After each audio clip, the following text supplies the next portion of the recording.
నమస్కారం. ఈనాటి వార్తా న్యూస్కి స్వాగతం. ముందుగా హెడ్లైన్స్ చూద్దాం. నమస్తే. బులెటిన్లో ముందుగా హెడ్లైన్స్ చూద్దాం.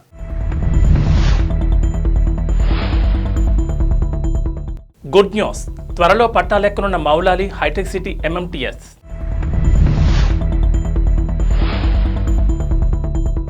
ఏపీ అసెంబ్లీ స్పీకర్ తమ్మినేని సీతారాంకు అస్వస్థత.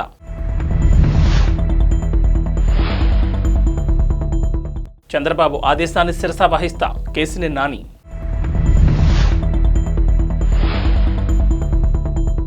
నగరవాసులకు ఓ గుడ్ న్యూస్. త్వరలో మౌలాలి హైటెక్ సిటీ MMTS రైలు పట్టాలెక్కనుంది. ఫిబ్రవరిలోపే ఈ రైలు నడిచే అవకాశం ఉంది. MMTS రెండో దశ పనుల్లో భాగంగా చేపట్టిన మౌలాలి సనత్ నగర్ మధ్య నిర్మిస్తున్న రెండో లైన్ పనులు పూర్తయ్యాయి. దీంతో మౌలాలి నుంచి నేరుగా హైటెక్ సిటీ మీదుగా లింగంపల్లికి MMTS రైలు నడిపేందుకు అవకాశం లభించింది. మౌలాలి సనత్ నగర్ మధ్య మొత్తం కిలోమీటర్ల పరిధిలో మరో 6 స్టేషన్లు అందుబాటులోకి రానున్నాయి. దీంతో ఆయా ప్రాంతాల వారు కేవలం 30 నిమిషాల్లోనే ఐటీ సంస్థలుండే ప్రాంతాలకు చేరుకునే అవకాశం ఉంటుంది. మల్కాజ్గిరి నియోజకవర్గంలో 25,000 నుంచి 30,000 మంది వరకు ఐటీ ఉద్యోగులుంటారని కాలనీ సంక్షేమ సంఘాల సమాఖ్య ప్రధాన కార్యదర్శి BT శ్రీనివాస్ చెప్పారు. ప్రస్తుతం అక్కడి వారు ఐటీ కారిడార్కు రావాలంటే నేరెడ్మెట్, ఆర్కేపుర వంతెన, కంటోన్మెంట్, బేగంపేట మీదుగా సొంత వాహనాల్లో ప్రయాణిస్తూ ఇబ్బందులు ఎదుర్కొంటున్నారు. Sanath Nagar, Peerzadiguda, Suchitra centre, Bhudevi Nagar, Ammuguda, Neredmet, housing board colony స్టేషన్ల నుంచి MMTS పరుగులు పెట్టనుండడంతో ఆయా ప్రాంతాల వారి ప్రయాణ కష్టాలు తీరనున్నాయి. AP assembly speaker Tammineni Sitaram అస్వస్థతకు గురయ్యారు. శ్రీకాకుళంలోని మెడికవర్ ఆసుపత్రిలో ప్రస్తుతం ఆయన చికిత్స పొందుతున్నారు. గురువారం రాత్రి నీరసంగా ఉన్న ఆయనను కుటుంబ సభ్యులు ఆసుపత్రికి తరలించారు. కార్డియాలజిస్ట్ బుడుమూరు అన్నాజీరావు, ఫిజిషియన్ వేణుగోపాలరావు పలు వైద్య పరీక్షలు చేశారు. ఆయన స్వల్ప అస్వస్థతకు గురయ్యారని, ఆందోళన చెందాల్సిన అవసరం లేదని చెప్పారు. ఒకరోజు పర్యవేక్షణలో ఉంచి తర్వాత డిశ్చార్జ్ చేస్తామని తెలిపారు. వచ్చే ఎన్నికల్లో విజయవాడ ఎంపీ టికెట్ వేరే వ్యక్తికి ఇవ్వాలని టీడీపీ నిర్ణయించడంపై ప్రస్తుత ఎంపీ కేసినేని నాని స్పందించారు. పార్టీ అధినేత చంద్రబాబు నిర్ణయాన్ని శిరసా వహిస్తానని చెప్పారు. ఈ మేరకు ఆయన సోషల్ మీడియా వేదికగా స్పందించారు. అందరికీ నమస్కారం. గురువారం సాయంత్రం చంద్రబాబు ఆదేశాల మేరకు మాజీ మంత్రి ఆలపాటి రాజా, ఎన్టీఆర్ జిల్లా టీడీపీ అధ్యక్షుడు నెట్టెం రఘురాం, మాజీ ఎంపీ కొనకళ నారాయణ నన్ను కలిశారు. ఈ నెల 7న తిరువూరులో జరిగే సభకు వేరే వారిని ఇన్ఛార్జిగా నియమించినందున ఆ విషయంలో నన్ను కలగజేసుకోవద్దని చంద్రబాబు చెప్పినట్లు వారు తెలిపారు. రానున్న ఎన్నికల్లో విజయవాడ లోక్సభ అభ్యర్థిగా నా స్థానంలో వేరే వారికి అవకాశం ఇవ్వాలనుకుంటున్నారని, పార్టీ వ్యవహారాల్లో ఎక్కువగా జోక్యం చేసుకోవద్దని చంద్రబాబు ఆదేశించినట్లు తెలిపారు. అధినేత ఆజ్ఞలు తూచా తప్పకుండా శిరసా వహిస్తానని నేను వారికి హామీ ఇచ్చానని కేసినేని నాని పేర్కొన్నారు. నెల్లూరు జిల్లా కొడవలూరు మండలం రేగడి చెలిక సమీపంలో ఉపాధ్యాయ ఎమ్మెల్సీ పర్వతిరెడ్డి చంద్రశేఖర్ రెడ్డి ప్రయాణిస్తున్న కారు రోడ్డు ప్రమాదానికి గురైంది. గురువారం అర్ధరాత్రి జరిగిన ఈ యాక్సిడెంట్లో ఆయనకు గాయాలయ్యాయి. చంద్రశేఖర్ రెడ్డి PA ఘటనా స్థలంలోనే చనిపోయారు. ప్రమాద సమయంలో కారులో మొత్తం 5 ఉండగా గాయపడిన వారిని నెల్లూరులోని అపోలో ఆసుపత్రికి హుటాహుటిన తరలించి చికిత్స అందిస్తున్నారు. ఎమ్మెల్సీ తలకు గాయాలవడంతో ఆయనకు కూడా వైద్యం అందుతోంది. కాగా కారు విజయవాడ నుంచి నెల్లూరు వస్తుండగా ఈ దుర్ఘటన జరిగింది. కారు ముందు వెళుతున్న లారీ టైరు పంక్చర్ కావడంతో ఒక్కసారిగా నెమ్మదించిందని, దీంతో లారీని వెనుక నుంచి కారు ఢీకొట్టిందని స్థానికులు చెబుతున్నారు.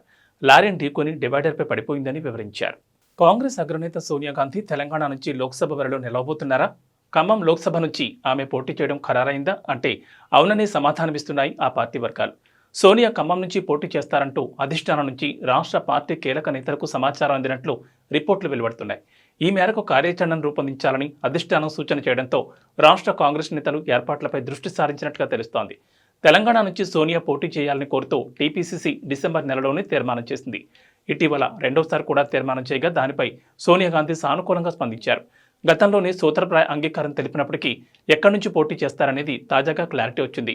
సోనియా తెలంగాణలో పోటీ చేస్తే ఇటు ఆంధ్రప్రదేశ్, కర్ణాటక వంటి దక్షిణాది రాష్ట్రాల్లో కూడా సానుకూల ఫలితాలు వస్తాయని కాంగ్రెస్ పార్టీ వర్గాలు లెక్కలు వేస్తున్నాయి. జనసేనాని పవన్ కళ్యాణ్ కాపు నేతలకు బహిరంగ లేఖ రాశారు. వైసీపీకి ఓటమి కళ్లదిటే కనిపిస్తోందని, అందుకే కొందరు కాపు పెద్దలను రెచ్చగొడుతోందని ఆరోపించారు. నేను గౌరవించే కాపు పెద్దలు నన్ను తిట్టినా దీవెనలుగా భావిస్తానని తెలిపారు. నన్నెంతగా దూషించినా వారికి జనసేన పార్టీ వాకిలు తెరిచే ఉంటుందని పవన్ కళ్యాణ్ స్పష్టం చేశారు. కాపులకు రిజర్వేషన్ ఇచ్చేది లేదని ఖరాఖండిగా చెప్పి కాపులనే పావులుగా వాడుకునే వ్యక్తిని ముందుగా ప్రశ్నించాలని పేర్కొన్నారు. కుట్రలు, కుయుక్తులతో అల్లిన వైసీపీ వలలో చిక్కుకోవద్దని కాపు పెద్దలకు నా విన్నపం అంటూ పవన్ తన లేఖలో పేర్కొన్నారు. రానున్న ఎన్నికల్లో వైసీపీ ఓటమి అనివార్యం. ఏపీ ప్రజలు తాము వైసీపీని సాగనంపుతున్నామని సర్వేల ద్వారా వెల్లడిస్తూనే ఉన్నారు. ఇలాంటి పరిస్థితుల్లో అన్ని సామాజిక వర్గాల్లోనూ నిర్దిష్టమైన శాతం, కాపు సామాజిక వర్గంలో బలమైన శాతం జనసేనకు అండగా ఉండడం వైసీపీ జీర్ణించుకోలేకపోతోంది. ఈ క్రమంలోనే కులపరమైన అస్త్రాన్ని ప్రయోగిస్తోంది. నేను గౌరవించే కాపు పెద్దలను రెచ్చగొట్టి పార్టీని బలహీనపరిచే దుష్ట ప్రయత్నాలకు ఒడగొడుతోందన్నారు. టీడీపీ అధినేత చంద్రబాబు ఇవాళ జైహో బీసీ ప్రచార రథాలను ప్రారంభించారు. మంగళగిరిలో టీడీపీ కేంద్ర కార్యాలయం మధ్య జరిగిన ఓ కార్యక్రమంలో ఆయన ఈ వాహనాలకు జెండా ఊపి ప్రారంభించారు. జైహో బీసీ కార్యక్రమంలో భాగంగా ఈ ప్రచార రథాల ద్వారా 25 పార్లమెంట్ నియోజకవర్గాల పరిధిలో ప్రజల్లో చైతన్యం తీసుకురావాలన్నది టీడీపీ ప్రణాళిక. అటు 175 అసెంబ్లీ నియోజకవర్గాల్లో టీడీపీ బీసీ నేతలు పర్యటించి బీసీలకు టీడీపీ గతంలో ఏం చేసింది, మళ్లీ అధికారంలోకి వస్తే ఏం చేయబోతోందని వివరించనున్నారు. జైహో బీసీ ప్రచార రథాలను ప్రత్యేకంగా డిజైన్ చేశారు. వాటిపై టీడీపీ వ్యవస్థాపక అధ్యక్షుడు ఎన్టీఆర్ బొమ్మ, అధినేత చంద్రబాబు బొమ్మ, ఇతర అగ్రనేతల బొమ్మలు, ప్రముఖ సంఘ సంస్కర్త అణగారిన కులాల ఆశాజ్యోతి జ్యోతిరావు పూలే బొమ్మను ముద్రించారు. వైఎస్ షర్మిల కాంగ్రెస్ పార్టీలో చేరడంపై ఏపీ బీజేపీ చీఫ్ దగ్గుబాటి పురంధేశ్వరిని మీడియా స్పందన కోరింది. షర్మిల ఏ పార్టీలో చేరారన్నది తమకేమీ ముఖ్యమైన అంశం కాదని పురంధేశ్వరి స్పష్టం చేశారు. బీజేపీని ఏ విధంగా బలోపేతం చేసుకోవాలన్న దాని గురించే తాము ఆలోచిస్తామని అన్నారు. షర్మిల కాంగ్రెస్లో చేరిన విషయం తమకు సంబంధించినంత వరకు అప్రస్తుతం అని పేర్కొన్నారు. ఇవాళ విజయవాడలో బీజేపీ కోర్ కమిటీ సమావేశం జరిగింది.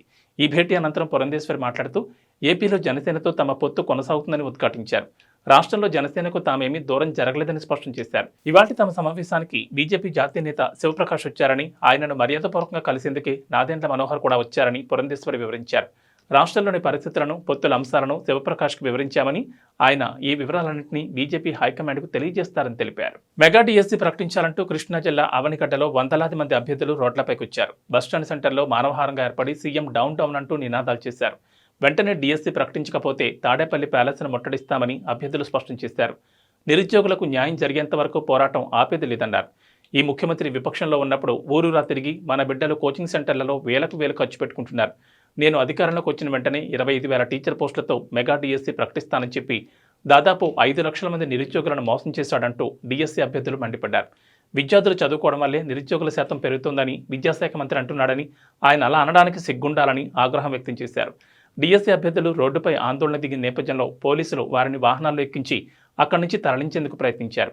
దీంతో అక్కడ ఉద్రిక్తత ఏర్పడింది. కాగా డిఎస్సీ అభ్యర్థుల నిరసన ప్రదర్శనకు టీడీపీ నేతలు మద్దతు పలికారు. టాలీవుడ్ సీనియర్ కమెడియన్ బ్రహ్మానందం తన వ్యక్తిగత జీవితం, సినీ జీవితంలోని ఆసక్తికర అంశాలను ఓ పుస్తక రూపంలో తీసుకొచ్చారు.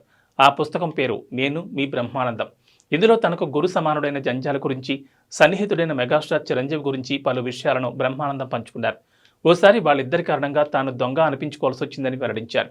చంటబాయ్ చిత్రంలో ఓ పాటను చిత్రీకరించేందుకు చిరంజీవి, దర్శకుడు జంఛాల, మిగతా యూనిట్ అంతా కలిసి ఊటీ వెళ్లారు. అక్కడ చిరంజీవి గారికి ఎంటర్టైన్మెంట్ కరువైందని నన్ను పిలిపించమన్నారు. అందుకు జంఝాల గారు కూడా ఓకే అన్నారు. మేనేజర్ నాకు ఫోన్ చేసి అర్జెంటుగా బయలుదేరి ఊటీ రమ్మన్నారు.